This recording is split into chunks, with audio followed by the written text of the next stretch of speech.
Ini temanya gitu. How to improve our mental health during the COVID-19 pandemic. Karena buat saya mental health itu juga penting gitu. Kesehatan mental kita itu juga penting, yang porsinya itu sama dengan kesehatan fisik. Mental health itu adalah state of well-being gitu. Ini definisinya sih sebenarnya. Jadi kesehatan mental itu kalau kita mau dikatakan sehat mental, punya pikiran yang positif, positif, terus kita ini state-nya nyaman, calm, kita ini berenergi, kita punya semangat untuk menghadapi hari-hari baru gitu. Itu kita ada di state of well-being gitu. Kita merasa sejahtera.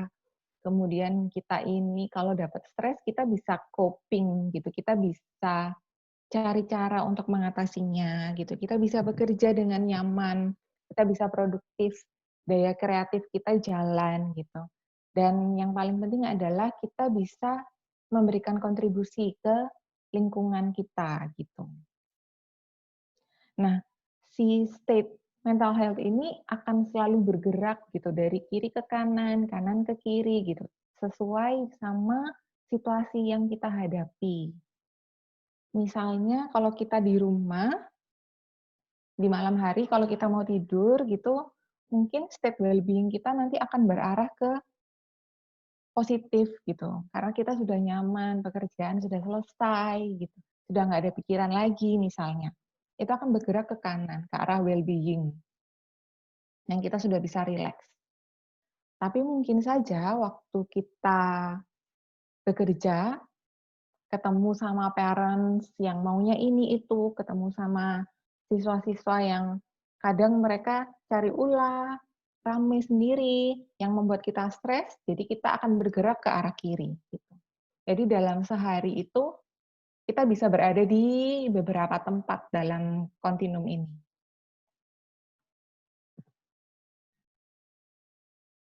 Nah, yang mau kita bahas kali ini itu adalah stres yang kita rasakan sewaktu COVID-19 gitu. Bagaimana sih stres kita dan sebenarnya badan kita ini tahu nggak ya kalau kita ini lagi stres atau kita hanya abaikan saja?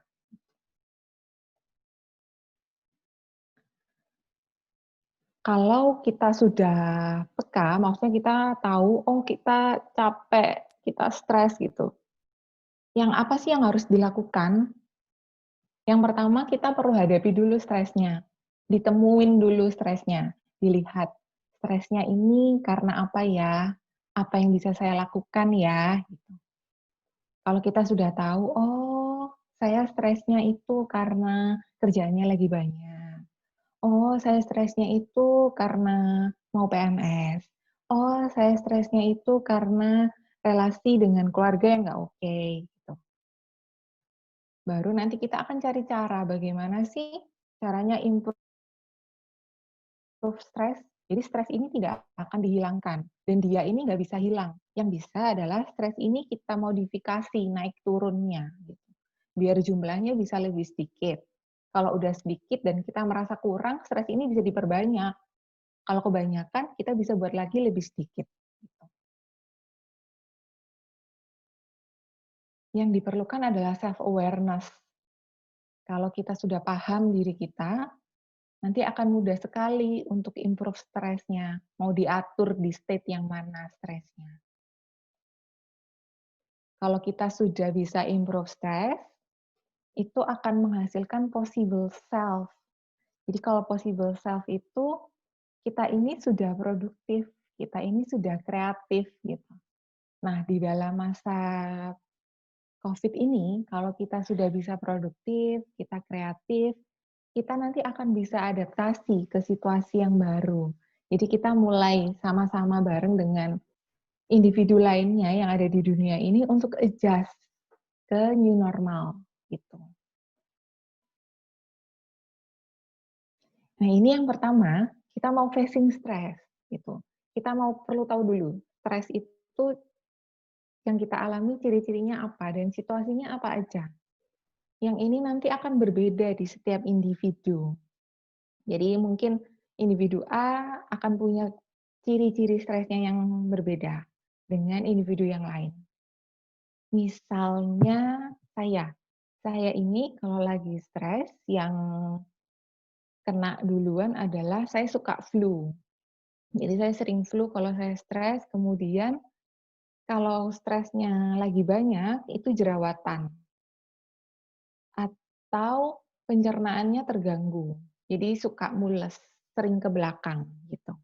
Nah, tiap orang itu beda-beda respon fisiknya terhadap stres. Nah, Miss dan Mister coba pikirkan, coba refleksikan sendiri ke dalam dirinya masing-masing. Kira-kira kalau Miss dan Mister lagi stres, yang muncul apa?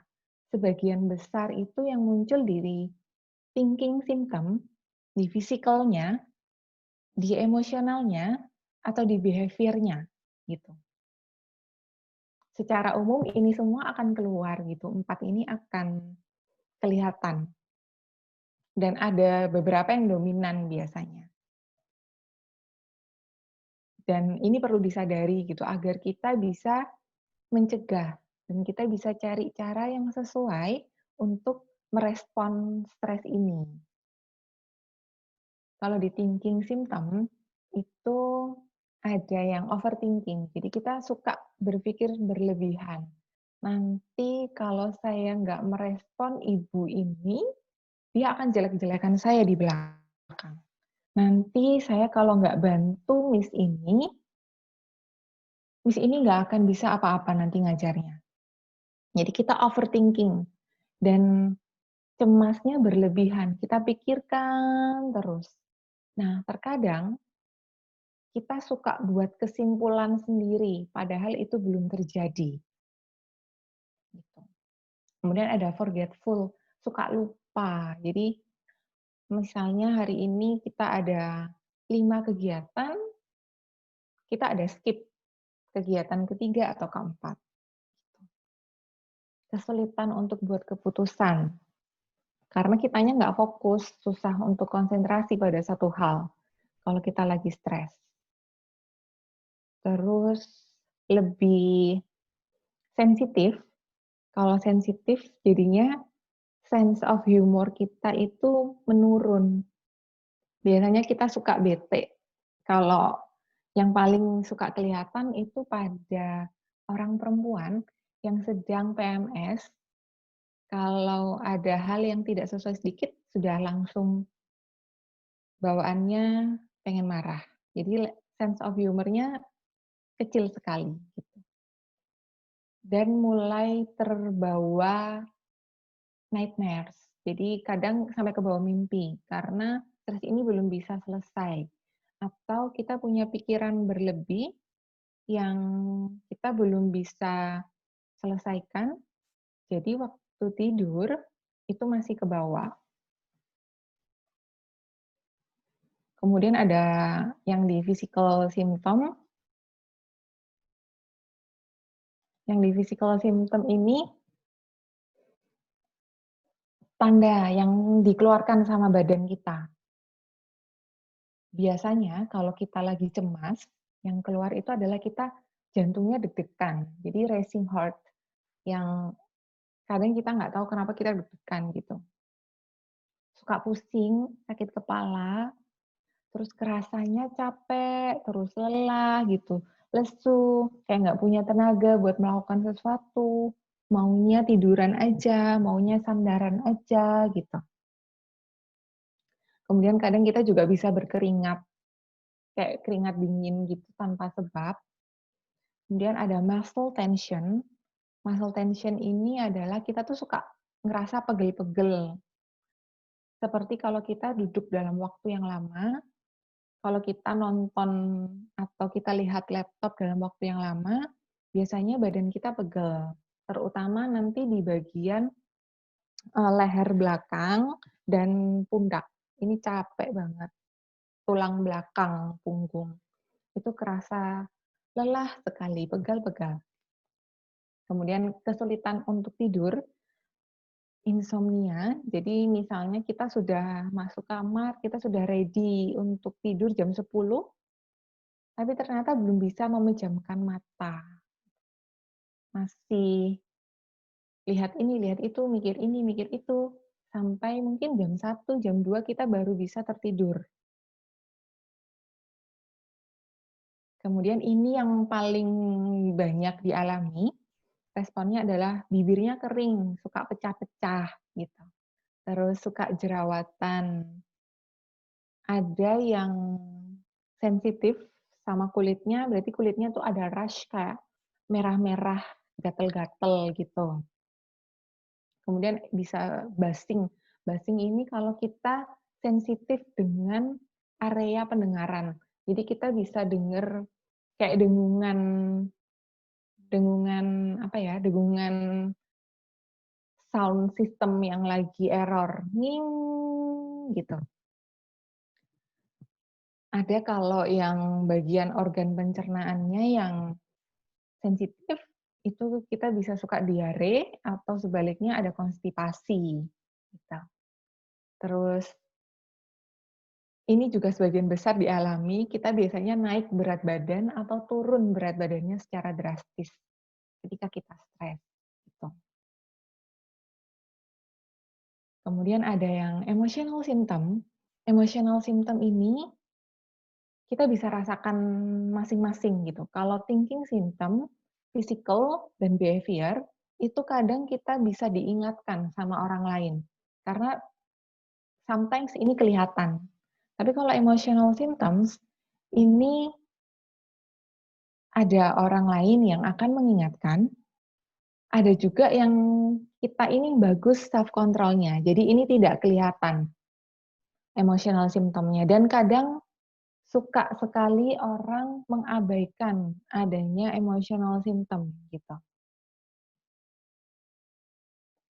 Tanda-tandanya adalah kita biasanya merasakan adanya kecemasan. Kita cemas kalau mau mengajar, kalau kita harus siap-siap materi, itu sebelum kita perform kita sudah cemas gitu. Sebelum kita ketemu sama atasan, kita sudah cemas nanti mau diapain, saya buat salah apa gitu. Anger, rasa marah, yang tertumpuk biasanya rasa marahnya.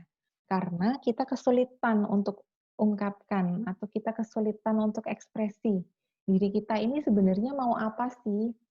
Pikiran kita ini sebenarnya mau apa? Yang kalau kita kesulitan untuk ungkapkan itu, biasanya anger-nya menumpuk. Kemudian ada powerless.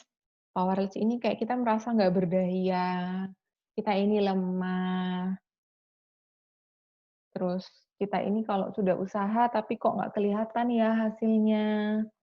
Saya ini sudah coba, saya punya banyak ide tapi kok nggak ada yang diterima. Biasanya itu di powerless. Kemudian ada mood swing. Sebentar gitu kalau kita ketemu si A, si B yang kita nggak suka, kita akan jawabnya secara ketus. Tapi kalau nanti kita ketemu supervisor atau ketemu orang yang kita suka, kita bisa sweet gitu, bisa happy-happy, bisa ceria gitu. Jadi kita menunjukkan respon yang berbeda. Kemudian kita mudah sebel karena sensitif masih. Jadi kalau cuman biasanya kalau kita di normal state atau stresnya lagi positif, kita kalau digodain sama rekan kerja, it's okay. Tapi kalau kita lagi negatif stres, di situasi yang di-stres, kita digodain sedikit, kita sudah bete gitu. Jadi kita mudah sekali terpicu amarahnya. Kemudian kita sebagian besar merasa banyak sedihnya, gloomy gitu, kayak nggak bersemangat. Kemudian kita unmotivated buat melakukan sesuatu, ya sudah yang begini-begini aja sudah cukup kok. Kadang kita merasa begitu. Atau kalau kita dikasih suatu kepercayaan atau kita dikasih tanggung jawab, kita biasanya tidak berkeinginan untuk menyelesaikan itu dengan maksimal. Terus ada juga yang kalau kita di situasi Covid di awal dulu, di bulan Januari, Februari, mungkin kita merasanya adalah overwhelmed.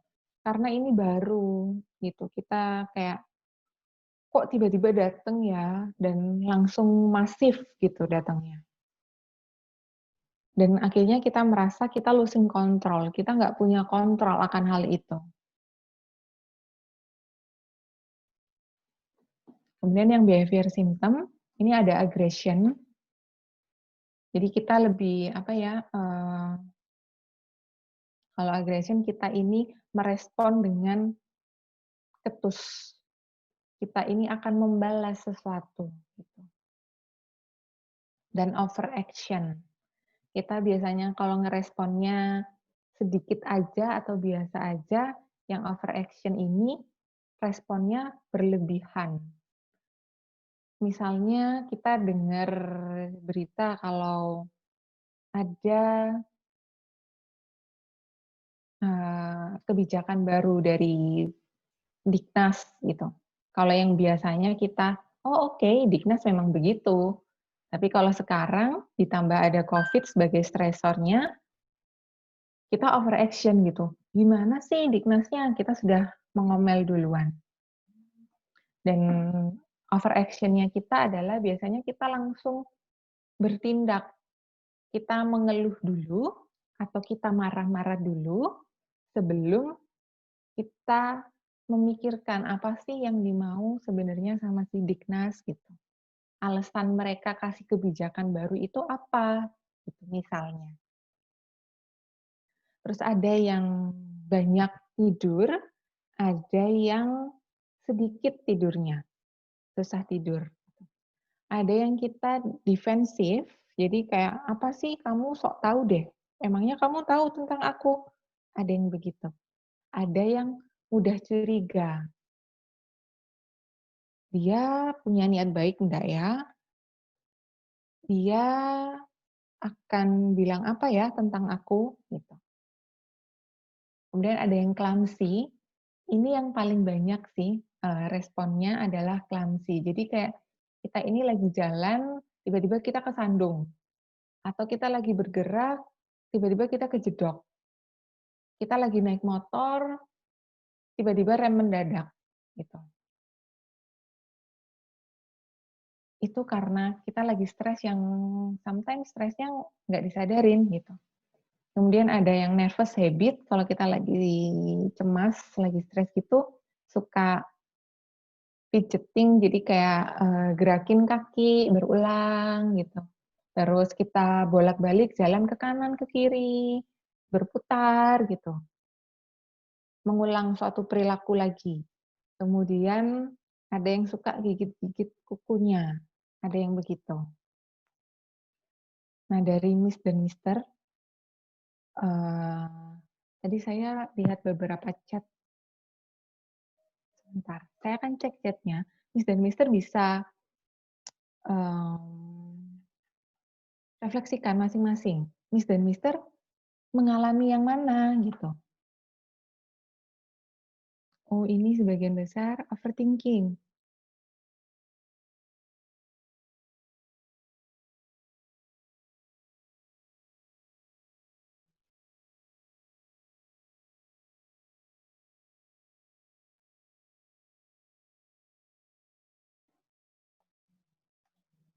Mhm.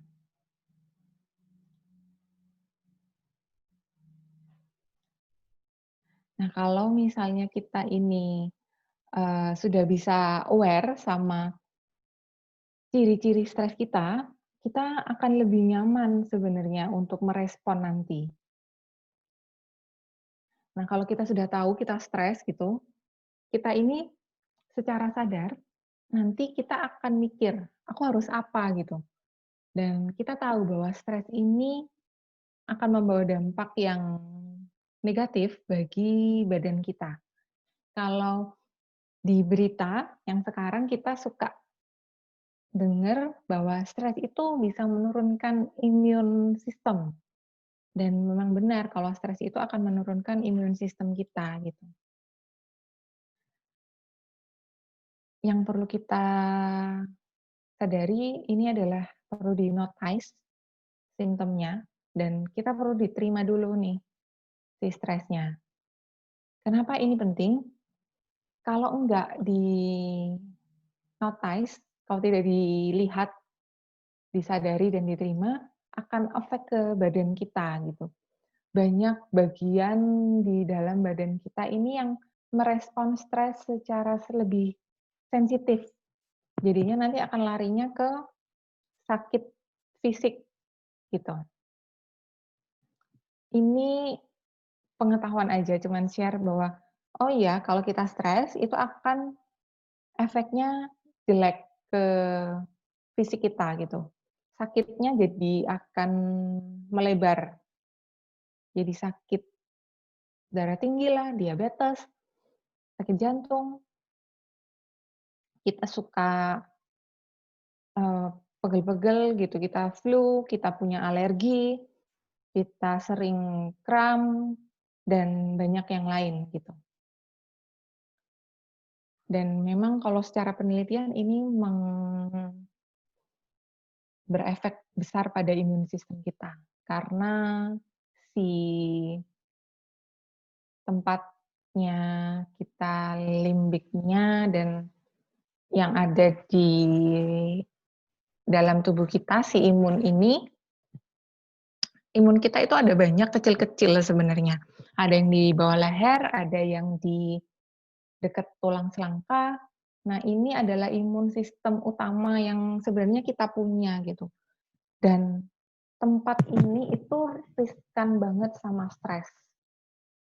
Kalau kita stres, yang keefek pertama adalah bagian leher, pundak, dan tulang belakang, di mana ini ada tempat imun kita sedang bekerja. Kalau dia jadi, eee, jadi tentara yang pertama, dia ada di front line gitu, dia akan keefek duluan, makanya imunnya akan turun duluan, gitu. Nah, kemudian kita perlu tahu, kalau kita sudah memunculkan gejala-gejala itu, apa yang menyebabkan, situasi apa sih yang menyebabkan stresnya itu muncul gitu.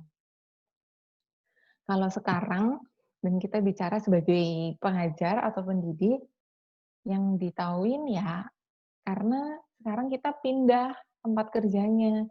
Dulu kita masuk di sekolah, sekarang kita pindah ke rumah. Gitu. Situasinya berbeda waktu kita bekerja. Ini bisa jadi salah satu sumber stresor yang paling besar. Gitu. Nah, kalau kita kerjanya di rumah, itu kita punya yang namanya blurry lines. Jadi, antara pekerjaan dan rumah tangga, ini nggak kelihatan secara jelas batasnya di mana. Karena waktu kita bekerja, kita sedang ada di rumah, gitu. Jadi kita harus bekerja dan kita harus ngawasin anak-anak, kita harus siapin makanan, kita harus beres-beres rumah dalam waktu yang bersamaan. Itu yang membuat kita jadi sepaneng.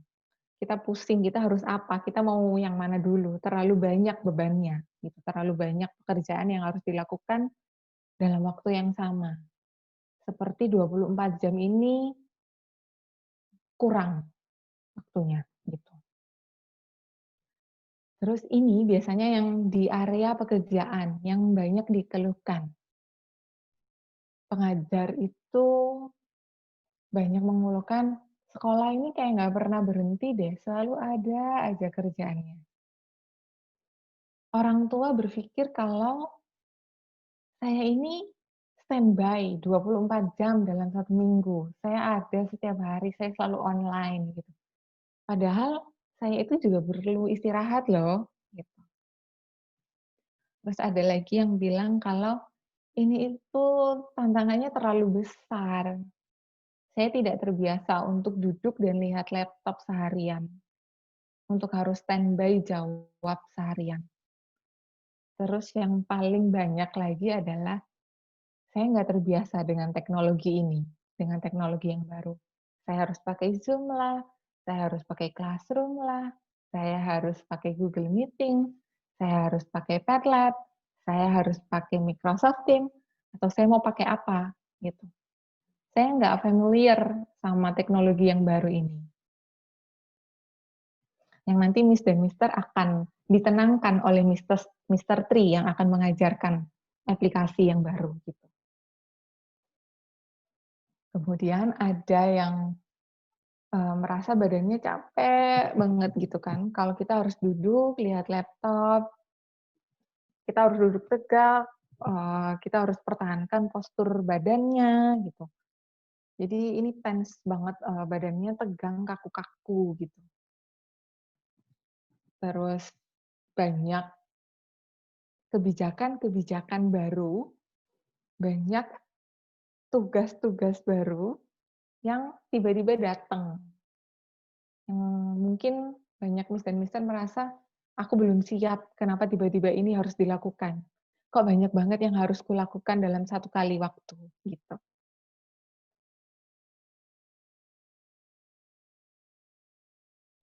Dan, keluhan-keluhan ini, stres yang terjadi di area pekerjaan, terutama sekolah, itu terjadinya di seluruh dunia, gitu. Kemarin saya sempat baca, review survei gitu. Di Amerika ini terjadi. Di Amerika bahkan mereka karena guru-gurunya punya mindset. Mindset mereka adalah, "I am doing enough for my students." Apakah saya berbuat cukup untuk siswa-siswiku? Mereka punya mindset itu. Jadi mereka akan online itu beneran 24 jam. Mereka itu beneran online ngebalesin parents itu sampai jam 2, jam 3 pagi mereka masih bekerja. Dan itu yang sampai begini itu ada sampai 47% guru di Amerika gitu. Ini juga terjadi di Eropa. Di Eropa itu yang saya baca yang juga 24 hours online itu adalah Britain, di Inggris, dan juga Belgia. Mereka juga online terus, standby terus, karena mereka khawatir nanti muridku dapat apa gitu. Jadinya mereka begitu. Nah, ketika mereka harus ready terus 24 jam, pasti stresnya tinggi sekali gitu. Nah, kemudian berpindah ke rumah gitu. Di rumah yang dirasakan adalah new level of multitasking. Kita harus multitasking yang baru yang biasanya kalau di rumah kita mungkin masaknya kita sudah bisa disambi cuci-cuci, disambi sama nyapu rumah, tinggal ngajarin anak aja, atau tinggal main aja sama anak di rumah. Sekarang multitasking-nya harus bisa terima telepon, sambil ngajar online gitu, sambil koreksi. Ada banyak tugas yang dikerjakan gitu. Kemudian kalau di rumah, kita merasa bosan. Jadi kita frustasi, kita harus ngapain lagi ya, karena di rumah terus. Mau keluar takut ada corona, gitu. Nggak ada waktu santai untuk melakukan hobi atau me time. Nah, ada juga stress situation itu ke siswa. Kenapa? Karena namanya siswa yang masih anak-anak, mereka ini bergantung pada gurunya gitu. Mereka kalau nggak bisa nanyanya ke gurunya. Terus mereka masih clumsy. Mereka suka nggak ngumpulin tugas tepat waktu. Mereka suka nanya, mereka itu suka nggak ngerti, yang kita perlu menjelaskan berulang. Kita harus nanggepin mereka terus-menerus. Kemudian ini, apakah saya cukup ya, berbuat cukup ya untuk siswaku? Kalau mereka nggak mengerti, nanti di tahun ajaran baru, mereka bisa ngejar nggak ya? Mereka nanti akan paham nggak ya? Gitu.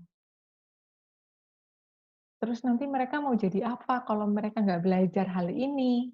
Kadang kita punya pikiran begitu. Kemudian kalau kita lagi mengajar online, biasanya kok mereka nggak fokus sih ke Zoom, kok mereka nggak lihat aku sih, aku ini lagi mengerjakan, kok mereka malah tengok kanan kiri, kalau di rumah banyak distraktor gitu.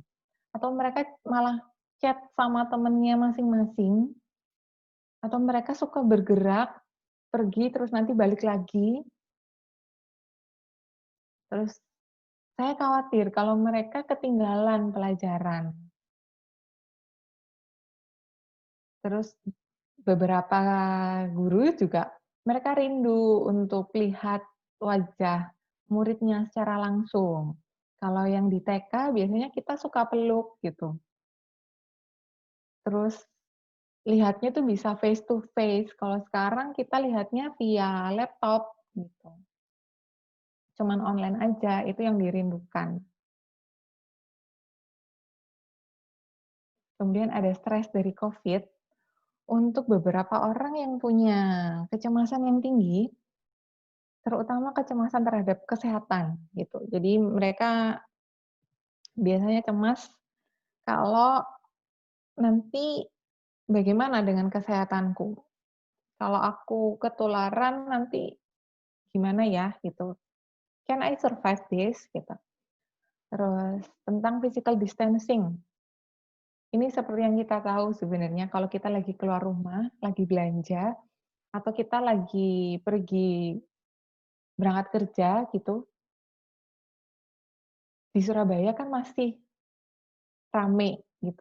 Even kalau saya lagi ke supermarket, physical distancing ini tidak diterapkan secara tepat gitu. Masih orang-orang masih suka dempet-dempetan. Dan kita kadang khawatir, kok mereka deket-deketan sih? Terus kayak kita jaga jarak. Yang takut karena ketularan, takut karena kita dekat dengan mereka gitu.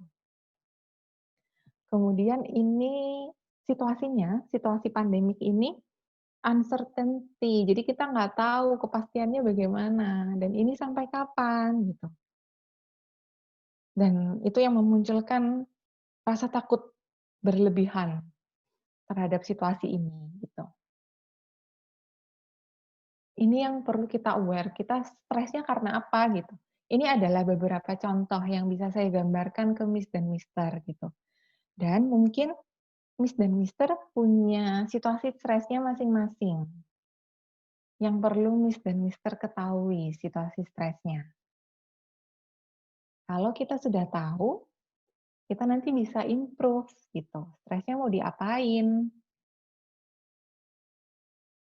Ini ada beberapa cara yang bisa kita lakukan untuk improve stresnya. Yang pertama kita bisa nanti cari distraksi, cari kegiatan baru, biasanya kita cari hobi gitu. Kita akan bahas satu-satu. Ini yang pertama, kita akan cari hobi yang baru gitu. Meskipun kita ada di rumah, saya yakin setiap orang dari kita punya kesukaan terhadap suatu kegiatan. Dan kesukaan itu penting. Nanti kalau Miss dan Mister belum punya hobi, kesukaan sedikit terhadap suatu hal itu bisa menjadi salah satu potensi untuk dikembangkan lagi kesukaannya gitu. Karena ini penting untuk mendapatkan apa ya, kelegaan, untuk mendapatkan ketenangan dari aktivitas yang kita nikmati gitu. Bisa gardening, yang suka berkebun, kalau kesulitan berkebun, tidak harus berkebun secara masif gitu, tapi kita bisa beli kaktus mini, kita bisa beli sukulen kecil-kecil yang cantik, kita rawat gitu. Kita bisa main games, boleh main PS, boleh main board games, boleh main puzzle, karena ini menenangkan gitu. Kita bisa exercise, olahraga, olahraganya bisa macam-macam, bisa kalau suka jogging boleh, kemudian jumping rope bisa juga, skipping gitu, terus bisa yoga, kemudian bisa sekedar pemanasan aja, stretching, yang sebenarnya ini dibutuhkan sama tubuh kita.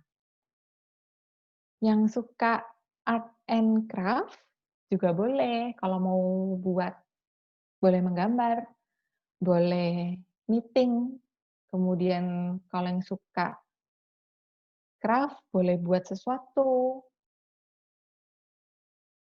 ada yang reading juga bisa, yang suka baca buku, baca novel gitu.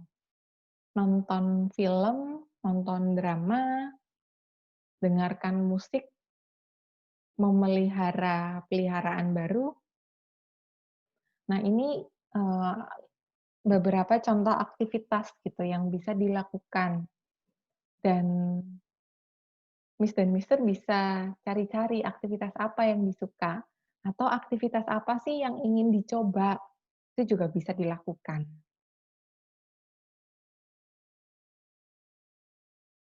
Terus yang kedua, setting rutin dan office hours. Jadi meskipun kita bekerja dari rumah, kita harus punya rutinitas. Rutinitasnya harus biasa kayak kita kerja gitu. Kalau biasanya kita bangunnya jam 5, ya kita akan bangun jam 5 gitu. Kita akan mandi rapi-rapi, sarapan, kita buka laptop, kita bekerja. Itu harus tetap dijalankan, meskipun kita di rumah. Karena ini akan meringankan beban kita, kayak kita nggak merasa kalau kita ini sedang di lockdown gitu. Dan kita perlu setting juga office hours, kita mau bekerja ini berapa lama gitu. Kita perlu kerjasama nih sama orang tua, jam berapa aja sih nanti saya akan merespon orang tua gitu. Ini contohnya gitu, saya kasih daily planner. Jadi, akan enak kalau kita mengikuti schedule yang sudah kita punya seperti biasa. Jadi anggap aja yang pindah itu cuman tempatnya doang gitu, tapi kita tetap bekerja dan kita tetap punya goals harian. Goals-nya apa gitu dalam sehari ini. Misalnya beresin tempat tidur dan ngajar matematika objektif pertama terselesaikan. Terus dailies, rutinitas yang biasanya sehari-hari kita selalu lakukan apa? Mungkin sehari-hari itu kita selalu punya waktu untuk diri kita sendiri gitu, kita punya waktu untuk berdoa. Itu kita harus tetap lakukan juga gitu. Kemudian yang kalau sekarang ditambah kita perlu berjemur. Terus kita biasanya kan kalau kita kerja kita sudah planning, nanti kita mau makan apa ya gitu, habis ngajar tuh kan biasanya lapar, kita mau makan apa ya gitu. Meals itu perlu direncanakan juga agar jadi reward bagi diri kita. Kalau kita sudah bekerja, kita dapat reward-nya makan, itu juga bisa. Terus planning exercise-nya kita mau ngapain gitu. Kemudian karena ini kita kerja di rumah dan di situasi COVID ini situasi yang tidak menyenangkan bagi semua orang, yang semua orang struggle, kita mulai berpindah cara berpikir. Cara pikirnya harus mulai diubah, bahwa kita akan memberikan servis yang lebih untuk orang lain. Kita akan memberikan bantuan kepada orang lain. Salah satunya yang bisa diberikan adalah meeting sama parents atau menjawab pertanyaan parents di atas jam kerja kita biasanya, gitu. Ini sih, kalau saya sih, saya akan ngejawab gitu selama selama parents-nya tidak WhatsApp itu misalnya jam 10 malam, jam 11 malam gitu. Tapi kalau parents-nya masih WhatsApp di jam 6, jam 7, saya pasti akan balas sih gitu. Karena parents itu juga bekerja, sama seperti Miss dan Mister yang bekerja mungkin jam 4 atau jam 5 baru selesai bekerja, mereka baru bisa cek kerjaan anak-anaknya itu, ya setelah mereka selesai mandi, setelah mereka selesai makan, mungkin jam 6 jam 7 gitu. Jadi biasanya di after hours itu, mereka baru nanya, mereka baru riweuh, anaknya punya tugas apa buat besok, anaknya perlu siap-siap apa, gitu.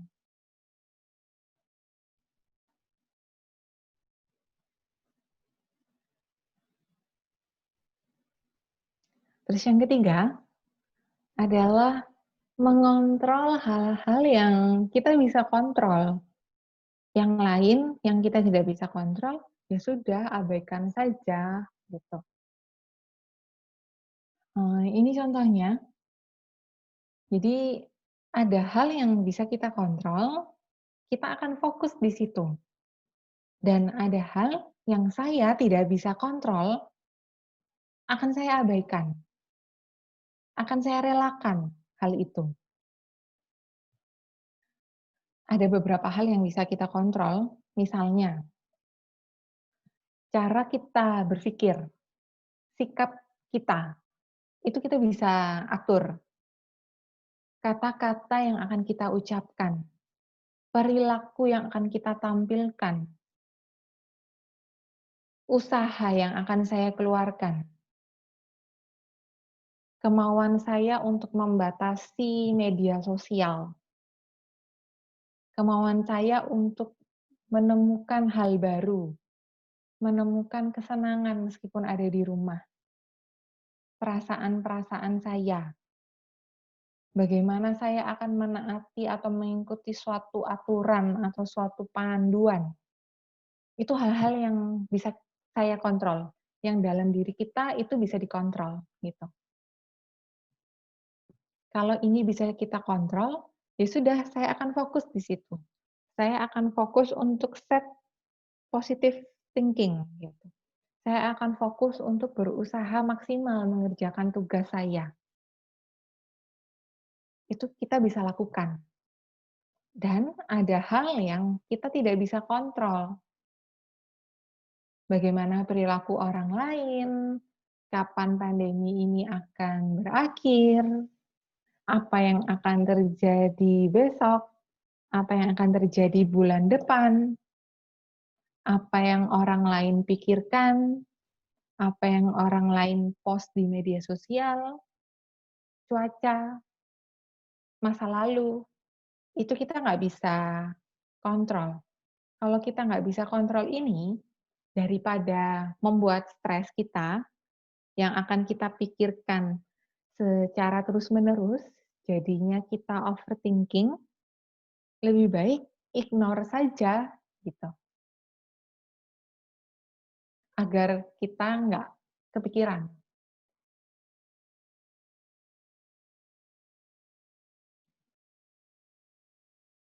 Yang keempat adalah let it go, gitu. Yang perlu kita tahu, kita harus sadar, ada feeling gitu, kita punya perasaan. Waktu kita di situasi yang stres, ada banyak perasaan-perasaan negatif yang muncul. Rasa cemas, khawatir gitu, rasa sedih, kecewa gitu, dan sebagainya. Ada banyak sekali. Kita perlu terima feeling itu. Kita perlu tahu, "Oh, ini yang aku rasakan apa ya? Marahkah? Kecewakah?" Gitu. Sebagian besar dari kita itu merasakan emosi itu biasanya marah dan sedih. Padahal emosi itu nggak cuma 2 ini aja, gitu. Di balik rasa marah, itu biasanya tersimpan rasa kecewa, tersimpan frustasi, tersimpan rasa lonely. Kita ini sendiri, merasa kosong, merasa hampa, merasa kasihan, kayak kita ini miserable banget gitu. Tapi kita melabel itu dengan anger. Gitu. Nah, itu yang perlu kita tahu dulu sebenarnya ini marah beneran atau ini kecewa ya sama dia gitu. Atau saya kecewa sama situasi ini. Atau ternyata saya itu kaget, saya overwhelmed, saya terlalu banyak yang masuk dalam diri saya. Jadi responnya kelihatannya seperti anger. Kita perlu accept dulu. Kita harus bilang ke diri kita gitu. Dan ini akan lebih baik kalau Miss dan Mister bisa beneran bilang gitu secara verbal, verbalnya nggak harus dibunyikan, tapi bisa disimpan di dalam hati. Harus diucapkan agar badannya ini tahu gitu. Saya pun suka bilang begini sama diri saya sendiri, jadi suka ngobrol sama badannya, sama tubuhnya harus diajak bicara, komunikasinya harus lancar ke diri kita sendiri, baru kita nanti bisa lancar ke orang lain. I allow myself to feel frustrated because of my family can't understand me gitu. Saya ini merasa frustasi sekali, saya merasa marah atau saya merasa kecewa karena keluarga saya tidak bisa memahami saya. Itu perlu diucapkan gitu. Badannya perlu dikasih konfirmasi, "Oh ini frustasi ya? Oh ini kecewa ya?" Gitu. Terus, "I feel powerless doing nothing," gitu. Atau cuman sekedar, ini marah yang saya rasakan. Oh, ini kecewa yang saya rasakan. Oh, ini rasa cemas yang saya sedang rasakan," gitu. Itu kita perlu kasih tahu ke badannya. Kalau kita sudah kasih tahu ke badannya, badan ini akan berusaha untuk menerima itu. Badan kita ini ajaib, Miss dan Mister. Mereka ini pinter banget, tubuh manusia itu. Tuhan sudah kasih kita anugerah badan yang pintar, yang otomatis. Kita hanya perlu kasih stimulus-stimulusnya. Kalau kita sudah bilang, badannya akan otomatis dia akan berusaha untuk menerima itu. Kalau sudah diterima, kita akan mulai proses let it go gitu. Saya mengizinkan diri saya untuk melepaskan rasa marah ini. Atau saya punya kekuatan untuk melepaskan rasa cemas ini. Saya mengizinkan diri saya untuk memaafkan ibu saya. Ini sudah cukup bagi diri saya. Saya akan melepaskan diri saya dari rasa tidak berdaya. Ini perlu diucapkan. Dan ini juga merupakan afirmasi bagi diri kita agar kita ini rilis semuanya. Yang negatif-negatif ini dibuang, dikeluarkan di dalam diri kita. Ini nggak cuma 1 atau 2 kali, tapi ini perlu berulang kali diucapkan. Kalau misalnya Miss dan Mister ada waktu untuk duduk dengan tenang gitu, ada waktu senggang, waktu kosong, ini bisa dicoba gitu. Biasanya enak dicoba itu di waktu-waktu mau tidur atau di waktu-waktu bangun tidur gitu. Karena di waktu-waktu itu kita sedang rileks kondisinya, biasanya badannya itu lebih mudah diajak untuk kerjasama. Apalagi untuk melepaskan sesuatu yang tidak menyenangkan, itu di kondisi yang rileks, itu akan membantu sekali. 1 kali kita melakukan ini, biasanya saya akan ulang ini 5 sampai 10 kali saya ucapkan ke diri saya gitu kalau lagi stres. Agar badannya terbiasa. Jadi saya akan ulang 10 kali tuh ngasih tahu, saya punya kekuatan untuk melepas ini, saya punya kekuatan untuk meredakan rasa marah gitu. ini sudah cukup, rasa marahnya perlu dibuang, rasa marahnya perlu dibuang. Itu saya ulang terus sampai badan saya merasa lebih tenang, sampai emosi saya nurun gitu. Dan tiap orang nanti akan berbeda-beda kebutuhannya. Bisa disesuaikan dengan Miss dan Mister masing-masing. Kemudian next itu cara yang ini pairing-nya, saya lupa ada pairing-nya gitu. Ketika kita melepaskan emosi yang negatif itu, kita bisa sambil pegang atau kita sambil menggenggam jari-jari tangan kita. Ini adalah simbolis sih. Di dalam psikologi ini termasuk dalam simbolis gitu. Setelah saya cari penelitiannya, ini sudah diteliti dan banyak dipakai untuk pengobatan di Asia Timur gitu. Kalau Miss dan Mister mungkin ada yang beberapa kali pergi ke sensei atau suka ikut self healing gitu. Ini biasanya yang mereka pakai. Dan di psikologi ini juga dipakai sebagai simbol untuk menguatkan gitu. Jari jempol itu adalah disimbolkan sebagai tempat untuk melepaskan rasa cemas, rasa khawatir gitu. Kemudian jari telunjuk itu untuk rasa takut, jari tengah itu untuk anger, perasaan marah, kemudian jari manis itu untuk grief atau kalau kita kehilangan sesuatu tapi kita masih belum bisa menerima, itu di jari manis. Kemudian di jari kelingking itu pretense, kayak kita ini merasa powerless, kita merasa inferior, tidak berdaya, kita ini minder, itu pusatnya ada di jari kelingking gitu. Nah, ini biasanya akan digabung sama cara kita let it go yang tadi gitu. Saya akan coba contohkan sebentar.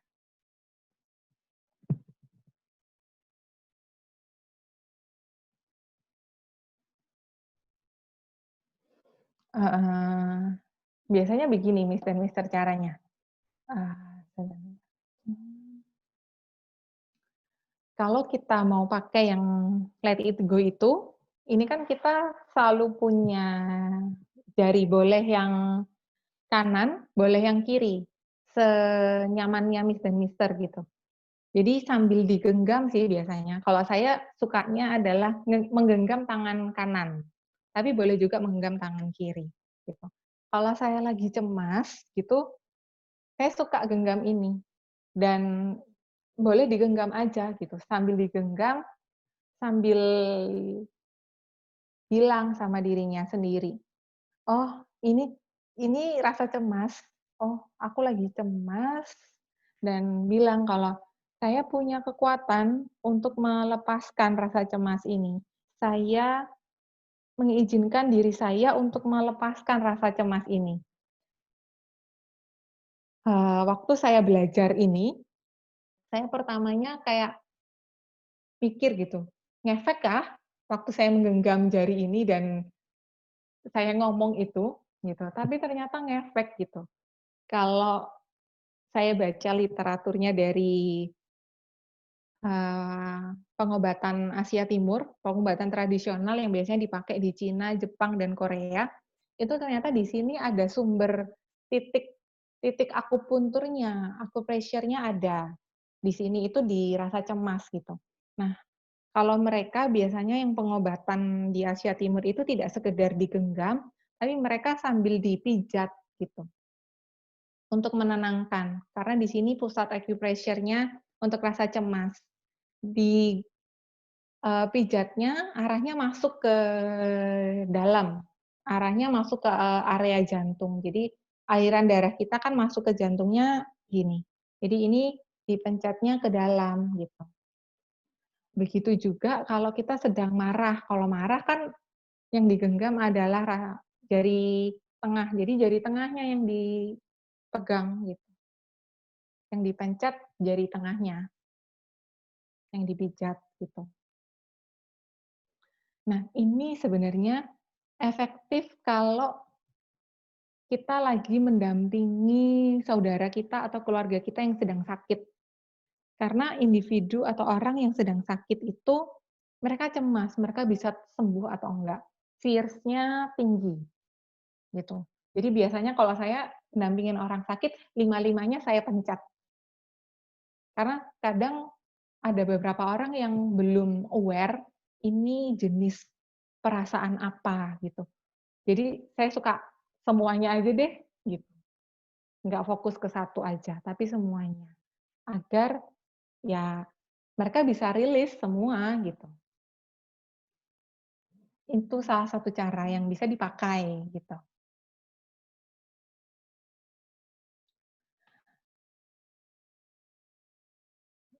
Nah, kemudian saya lanjut ya untuk cara yang selanjutnya.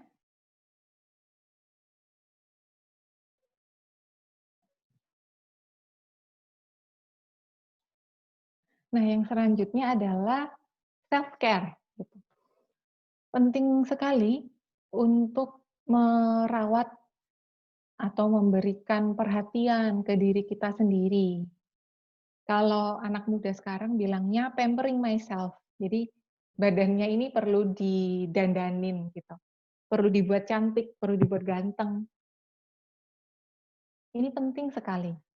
Dan kalau dari himbauannya WHO, kita perlu exercise gitu. Ya memang penting seenggaknya 30 menit kita ada physical movement. Kalau kita nggak punya kesukaan untuk olahraga, mungkin kita bisa olahraga itu sambil beres-beres rumah. Beres-beres rumah itu juga dihitung, untuk bergerak dan sebagai exercise gitu. Ngepel, nyapu, terus kita misalnya bawa piring itu nggak sekedar langsung masuk ke dapur, tapi kita muter-muter ruangan dulu, baru dibawa. Jadi kita punya aktivitas fisik yang bisa dilakukan gitu.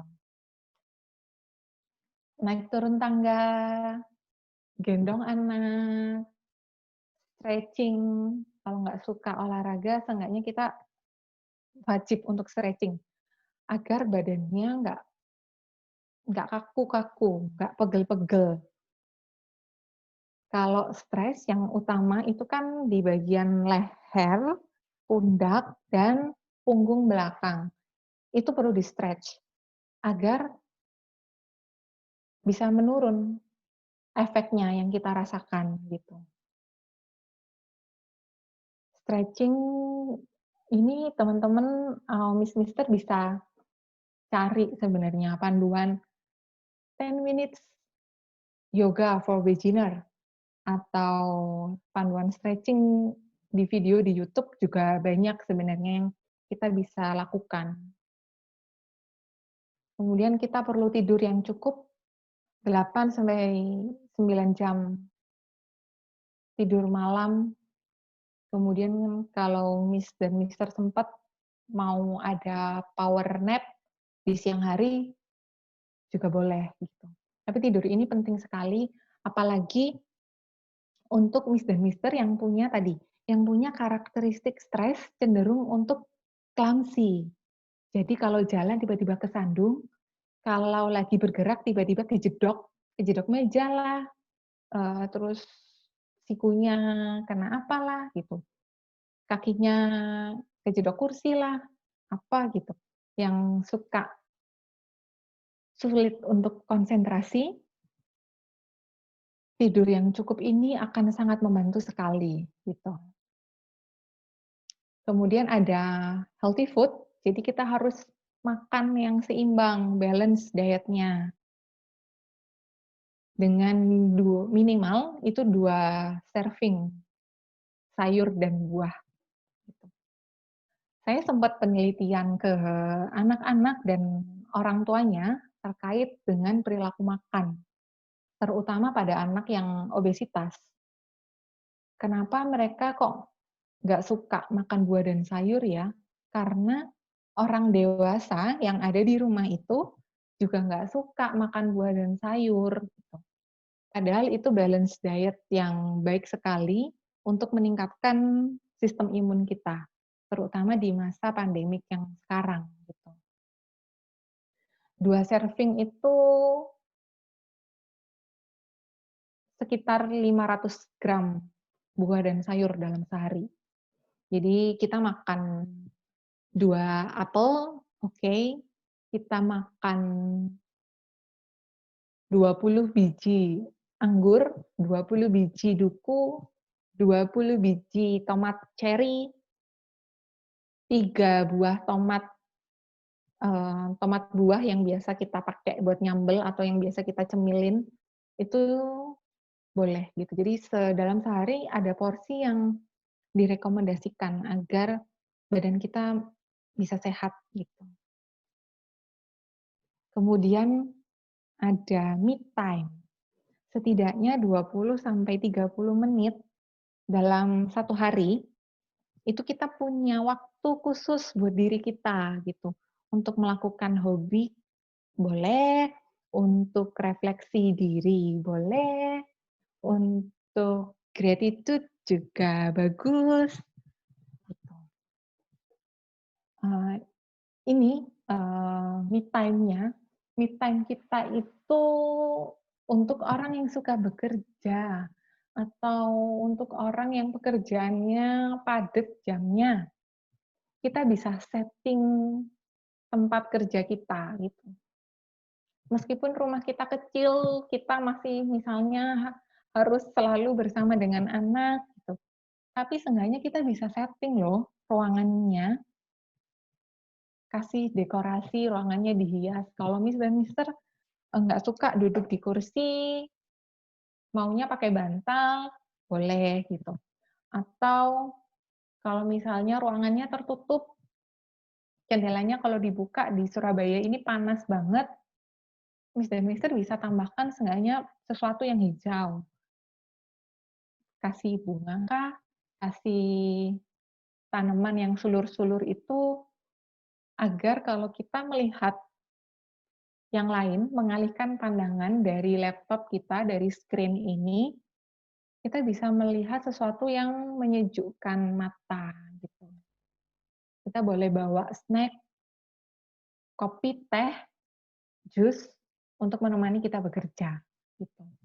Kemudian aging playlist, playlist musik ya maksudnya ini, kita bisa buat playlist musik untuk pagi hari waktu kita mau ngajar, kita set playlist-nya apa. Waktu nanti break, terus kalau siang biasanya habis makan siang kita sudah mulai capek gitu, kita akan set, playlist yang baru. Itu akan membantu sekali, agar diri kita ini bisa semangat gitu. Dan siapa di situasi ini yang bisa memberikan perhatian seperti ini kepada kita, ya diri kita sendiri. Apalagi kalau kita tinggal sendirian, gitu. Terutama bagi Miss dan Mister yang masih single. Biasanya kita masih lebih fleksibel untuk bisa mengatur setting ruang kerja kita jadi tempat yang menyenangkan. Kemudian kita perlu pilih leisure activity, yang tadi saya sudah sempat share, cari aktivitas yang menyenangkan. Kemudian buat persetujuan dengan anggota keluarga. Bagi yang sudah menikah biasanya ajak ngobrol, pasangannya untuk izin, "Saya perlu me time deh rasanya 20 menit sehari," gitu. Entah nanti me time-nya ingin di kamar sendirian misalnya, atau ingin nonton sinetron, nonton drama, nonton film sendirian 30 menit, atau ingin masak tanpa diganggu, mau tidur dulu, atau mau berkebun. Nah, bisa apa ya, bisa kerjasama dengan pasangan atau anggota keluarga yang lain, gitu. Setelah buat perjanjian, agreement-nya selesai, ya tinggal dilakukan hobinya. Kemudian ada gratitude. Gratitude ini yang disarankan itu ketika kita memulai hari dan ketika kita mengakhiri hari. Jadi spend ya 10 or 15 minutes untuk kita bersyukur tentang hal-hal kecil yang kita sebenarnya bisa syukuri, yang kita perlu apresiasi. Gitu. Gratitude ini biasanya dilakukan bersama dengan meditasi, bisa dilakukan bersama dengan challenge, kita bisa tulis jurnal gratitude, kita bisa self-talk, kita bisa body talk, gitu. Untuk melakukan gratitude ini, yang pertama kali kita perlu belajar adalah cara kita untuk breathing, gitu. Cara kita untuk bernafas. Ketika kita melakukan gratitude, nafasnya ini akan seirama nanti dengan ucapan kita. Ini belly breathing yang sering sekali dipakai ketika kita yoga, ketika kita meditasi, dan ketika kita menenangkan seseorang. Dan juga bisa tentunya menenangkan diri kita sendiri. Jadi, nanti tangan kanan itu akan ada di dada, dan tangan kiri ada di bagian perut. Inhale, kita akan bernafas, tarik nafas lewat hidung, itu belly kita akan membesar kayak diisi balon. Kemudian akan kita tahan 4 hitungan atau 4 detik, kemudian kita akan keluarkan. Exhale itu lewat mulut. Jadi belly-nya nanti perutnya kita akan jadi datar, flat gitu. Ini agar kita terbiasa bisa diulang dalam 1 hari itu 5 sampai 10 menit gitu. Ini seru banget Miss dan Mister sebenarnya untuk belly breathing ini. Biasanya, ini nggak kelihatan ya kalau saya nyontohin. Biasanya, tangan kanan itu akan pegang dada, karena kita itu terbiasa kita bernafas pakai, nafas diafragma yang di atas dada kita yang bergerak naik dan turun, itu yang biasa kita lakukan. Nah, kenapa kita perlu belly breathing? Agar si oksigen yang masuk itu bisa 2 kali lebih banyak dibandingkan kita bernafas biasa. Itu makanya kita pakai belly breathing untuk menenangkan individu yang sedang cemas. Dan yang berlatih di yoga, kenapa? Karena itu oksigennya mengalirnya lebih cepat dan lebih banyak ke dalam diri kita. Kalau oksigen itu mengalir di dalam badan, itu mengalirnya bersama dengan aliran darah. Jadi, aliran darahnya itu mulus, aliran ke otak itu lancar, gitu. Biasanya ini yang ada di dada satu, kemudian yang satunya, yang kiri ini pegang perut. Jadi yang dipegang sama tangan kanan, dada kita ini akan diam, tidak bergerak, waktu kita pakai belly breathing. Yang bergerak adalah tangan kirinya nanti naik. Jadi kita ambil nafas, ini akan membesar, naik, membesar. Waktu kita tahan nafas, kita akan hold, tahan nafasnya, 4 hitungan. Kemudian baru kita exhale. Ini akan flat lagi. Kalau ini inhale, ini exhale. Kelihatan nggak sih? Kelihatan kan ya? Perutnya gerak dikit. Itu membantu banget.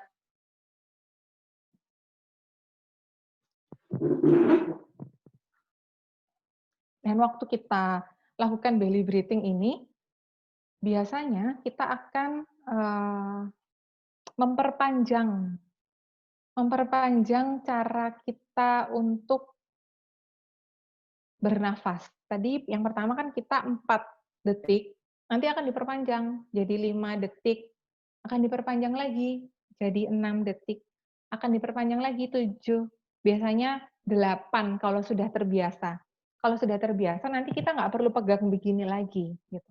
Kalau sudah terbiasa, ya sudah kita akan bernafas seperti biasa aja.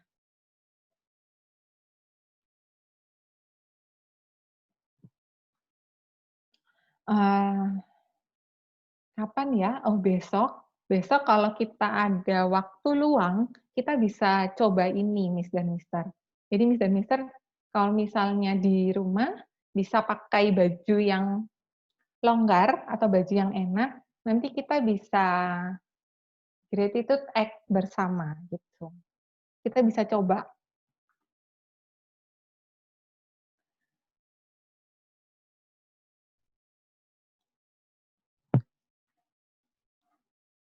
Oke, terus setelah kita mastery si belly breathing ini, ada yang namanya self talk. Kalau self talk ini, kita akan kasih afirmasi ke diri kita sendiri. Kita yang akan kasih pujian biasanya ke diri kita. Nih, jadi, I am doing my best. Biasanya yang paling simpel adalah, I am doing okay. I am okay. I can through this, gitu. Jadi saya bisa, saya bisa, saya bisa, itu menjadi afirmasi yang positif, gitu. Akan lebih baik kalau afirmasinya ini bisa spesifik, kita maunya apa sih, gitu. Jadi misalnya, "I am doing my best," ya dalam hal apa, gitu. Itu akan lebih baik sekali. Kalau ini kita sudah, apa ya, kita sudah terbiasa, kita sudah jeli, nanti biasanya kita akan bisa lebih spesifik. Kalau biasanya untuk di awal-awal kita melakukan ini, biasanya cuman begini saja sudah bisa gitu. Jadi secara umum, saya bisa lakukan ini. Saya bangga terhadap diri saya memaafkan diri saya untuk kesalahan yang sudah saya buat. Saya ini dicintai, saya berharga, saya bisa berpikir kreatif, saya ini punya energi yang besar, saya diliputi dengan segala sesuatu hal yang positif. Ini kita bisa sampaikan ke diri kita sendiri gitu, agar badannya bisa merasa nyaman dan badannya bisa diajak untuk kerjasama gitu. Ini prinsipnya sama seperti waktu kita memuji anak-anak, memuji siswa-siswa kita kalau lagi di sekolah. Kalau Miss dan Mister lihat, kalau mereka dipuji kan mereka happy banget gitu, mereka senang. Nah, ini yang kita harapkan ke diri kita, buat badannya ini senang, buat badannya ini dihargai, buat badannya ini merasa dicintai gitu.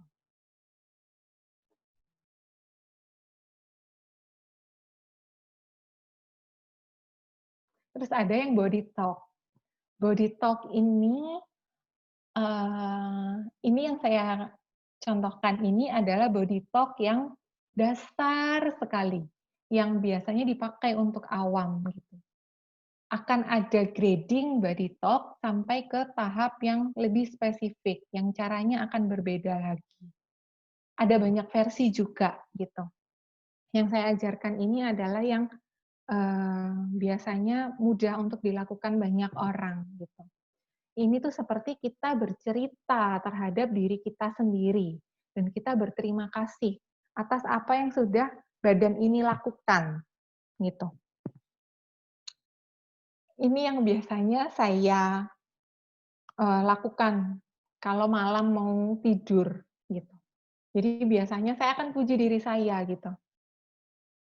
Kalau saya ini sudah berjuang hari ini gitu. Saya bacakan, "Halo perempuan kuat, terima kasih untuk berjuang hari ini. Terima kasih untuk setiap anggota tubuh yang sudah bekerja sama membuat kegiatan hari ini berjalan dengan lancar. Terima kasih untuk otakku Nah, ketika saya berbicara sama otak saya akan pegang area itu, gitu. Jadi saya akan pegang masing-masing, bagian di tubuh saya, agar mereka notice kalau lagi dipuji, gitu. Ini biasanya saya suka pegang kepala gitu, kalau saya lagi bicara sama otaknya. Terima kasih untuk otakku gitu, untuk sistem-sistem syarafnya yang hari ini sudah banyak berpikir, bisa mengatur gerak, bisa fokus gitu.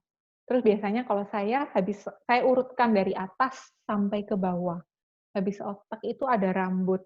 Terima kasih rambutku karena sudah bertumbuh makin panjang. Sudah bisa menghiasi kepala ini gitu. Jadi kelihatan cantik. Terus terima kasih untuk panca indera yang saya punya. Untuk mata yang membuatku boleh melihat, nonton drama, lihat laptop, melihat teman. Terima kasih untuk telinga yang sudah bisa mendengar. Terus terima kasih untuk kulit perabaku yang bisa merasakan dinginnya AC, panasnya terik matahari. Terima kasih indera pengecapan yang sudah bisa merasa, membuatku makan dengan enak. Terima kasih untuk hidungku yang bisa membau. Terus nanti turun. Terima kasih untuk leher ini yang selalu bertahan dengan rasa pegal-pegalnya. Tetaplah kita bekerja sama dan bertahan lagi. Terima kasih untuk jantungku yang sudah bekerja keras 24 jam, yang selalu memompa darah, gitu. Dan seterusnya gitu, sampai saya biasanya sampai selesai, sampai jari kaki saya puji-puji gitu. Kalau sedang body talk ini bisa 45 menit sampai 1 jam. Bisa lama karena organ tubuh kita ini banyak gitu. Saya mulainya juga paling cuman 10 menit aja. Jadi 10 menit cuman di bagian organ-organ yang pertamanya saya tahu gitu, oh ini namanya jantung, ini paru-paru gitu kan, ini liver, ada lambung gitu-gitu. Tapi semakin lama, semakin ikut body talk, ternyata badan kita ini banyak isinya gitu. Jadi makin spesifik lah organ-organ tubuhnya. Disebut satu-satu namanya. Makanya waktunya jadi lebih panjang gitu. Ini akan berguna sekali ketika Miss dan Mister punya fisik yang sensitif terhadap stres. Yang tadi, terutama di bagian lambung, kemudian di bagian liver, pankreas, ginjal, jantung, paru-paru. Itu mereka ini bagian vital yang lebih sensitif terhadap stres, jadi bisa diajak untuk body talk, bisa diajak untuk bicara gitu si organ tubuh kita. Begitu. Nah, ini biasanya saya pakai bersama dengan belly breathing agar bisa bertahan lama saya. Kalau nggak ada belly breathing, biasanya saya cuma sebentar, beberapa bagian organ tubuh itu saya suka skip. Tapi kalau ada belly breathing-nya, saya bisa nahan agak lama gitu. Kemudian ada yang namanya gratitude. Si gratitude ini ya namanya gratitude gitu. Kalau kita translate bersyukur, gratitude itu. Bersyukur tentang segala sesuatu yang kita bisa berikan apresiasi. Entah itu yang kecil, yang besar, dan yang sedang. Gratitude ini akan membantu kita untuk merasa lebih tenang ketika kita bisa melihat hal-hal yang lebih kecil, hal-hal yang simple yang kita bisa apresiasi sebenarnya. Misalnya, hal kecil itu adalah dinginnya AC di dalam ruangan yang membuat kita nggak keringetan. Jadi membuat kita menjadi nyaman. Terus laptop kita yang bisa nyala, bisa dipakai untuk bekerja, terus kalau Miss dan Mister yang ada di sekolah, gratitude-nya bisa bersyukur karena masih punya kesempatan untuk ketemu dengan rekan-rekan kerja yang ada di kelas, gitu. Terima kasih untuk punya baju yang akan dipakai hari ini. Terima kasih untuk bisa bernafas, terima kasih untuk diberikan anugerah kehidupan sama Tuhan. Terima kasih bisa makan dengan cukup. Terima kasih punya tempat untuk berteduh. Terima kasih untuk kesegaran air yang bisa diminum. Jadi hal-hal kecil yang kita bisa apresiasi gitu. Jadi kita nggak fokus ke stresor kita yang besar gitu. Karena di balik stresor kita yang besar, kita nanti setelah apresiasi hal kecil, kita akan mendapatkan alasan kenapa stresor itu muncul. Jadi kita bisa menghargai stresor itu juga. Kadang stresor itu kita bisa syukuri gitu. Terima kasih karena hari ini di-challenge banget pekerjaannya tidak lancar, tapi saya ketemu kenalan baru. Terima kasih karena pekerjaan yang padat membuat diri ini menjadi sibuk. Terima kasih untuk pekerjaan yang padat yang membuatku masih punya pekerjaan, yang aku masih bisa mendapatkan penghasilan, dan banyak hal lagi, gitu. Ini contohnya untuk gratitude, kita bisa buat jurnal untuk yang suka buat diary, atau yang masih suka menuliskan diary, atau yang suka buat schedule, itu biasanya gratitude pakai jurnal ini bisa dilakukan, gitu. Yang paling simpel dulu aja, hari ini saya bersyukur tentang apa, kita bisa tuliskan.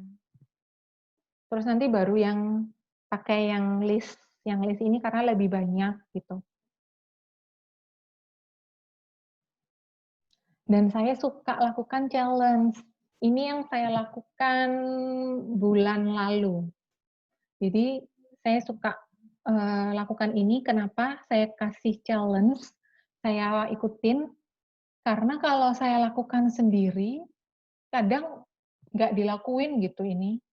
Jadi perlu ada challenge-nya, perlu ada yang ngawasin agar ini bisa dilakukan. Jadi kehidupan sehari-hari aja gitu. Saya kemarin lakukan challenge ini 2 minggu gitu. Setelah 2 minggu, saya akan buat refleksinya apa. Selama 2 minggu saya lakukan gratitude, saya mencoba untuk bersyukur, apa yang terjadi gitu sama diri saya, gitu. Dan sebagai manusia yang natural gitu, yang alami, saya nggak mau lakukan ini sendirian. Jadi saya tag teman-teman saya, agar ada temennya. Jadi bisa saling ngingetin juga, "Hari ini sudah belum? Hari ini sudah upload belum?" Kayak gitu. Saya tipikalnya kalau cuman saya buat schedule, saya ngisi jurnal, sometimes saya nggak akan isi gitu. Tapi kalau ini saya update, saya upload di media sosial, saya lakukan, karena ditagih sama teman-teman yang lain gitu. Jadi saya akan lakukan gitu. Untuk 1, 2, 3 hari biasanya agak, kok harus ya nulis gitu. Tapi lama-kelamaan itu kayak bisa lebih jadi otomatis gitu. Jadi lebih menyenangkan sih. Terus buat refleksinya setelah 14 hari ini selesai gitu. Setelah ini selesai, untuk challenge selanjutnya, saya coba yang 30 hari, gitu. Yang 30 hari menyenangkan kok, Miss dan Mister, karena caranya sama, saya masih ambil yang simple, saya cuman bersyukur aja tentang hari ini apa. Saya tidak menuliskan yang begitu spesifik, saya terima kasih karena saya sudah ditemanin sama orang A, gitu. Nggak begitu, tapi ya yang saya rasa itu perlu saya hargai dalam kehidupan sehari-hari, itu yang saya tuliskan. Terus ini ada, happiness challenge. Ini kalender dalam 30 hari. Jadi dalam tiap hari, itu ada hal-hal yang berbeda yang kita bisa lakukan. Dan ini seru untuk dicoba sebenarnya. Jadi badannya tetap happy gitu. Karena yang dipahami di dalam psikologi, kebahagiaan itu nggak bisa datang begitu saja, tapi harus dicari dan harus diraih, harus diusahakan agar kita bisa merasakan kebahagiaan. Jadi nggak akan cuman duduk-duduk terus tiba-tiba kebahagiaannya datang enak aja gitu kan. Harus usaha dulu agar kebahagiaannya kita bisa rasakan. Jadi harus ada usaha yang dikeluarkan gitu. Ini untuk gratitude. Terus, selanjutnya yang keenam, ini yang terakhir, adalah reach out for support gitu. Kalau misalnya kita sudah mencoba beberapa cara tadi, ternyata kok kurang berhasil ya, gitu. Kita bisa minta bantuan orang lain, dan jangan sungkan untuk meminta bantuan orang lain. Dan ketika Miss dan Mister ditawarkan bantuan sama seseorang, jangan pernah ditolak. Kenapa? Karena ketika ada orang yang menawarkan bantuannya, itu menandakan bahwa dia care, dia perhatian, gitu. Dan dia punya energi yang lebih untuk dibagikan kepada Miss dan Mister, agar Miss dan Mister punya energi yang positif juga, gitu. Caranya dengan komunikasi. Jadi, pastikan kalau kita di dunia kerja, nanti di sekolah, pastikan rekan kerja kita, supervisor kita, tahu apa yang terjadi sama keseharian kita. Kita punya kesulitan apa, itu ceritakan. Share feelings-nya, share stories-nya hari ini apa yang terjadi, gitu, laporan. Terus expand network, ikuti kursus online, boleh ikut webinar, itu juga boleh banget. Kita bisa expand network, kita bisa perkaya knowledge-nya.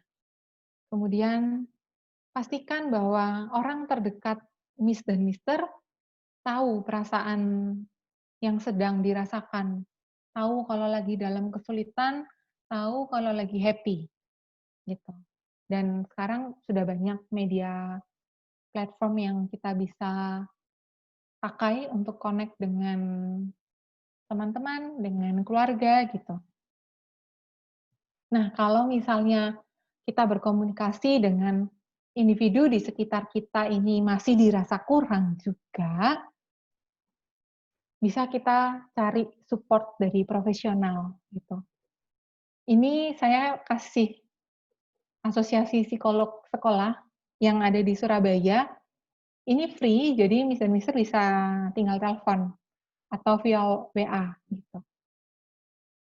Dan ini untuk urgensi, jadi sudah ada yang bisa dihubungi call center-nya 119 extension 8 untuk kesehatan jiwa, gitu. Begitu Miss dan Mister. Itu yang bisa saya sampaikan. Oke, itu yang bisa saya sampaikan Miss dan Mister,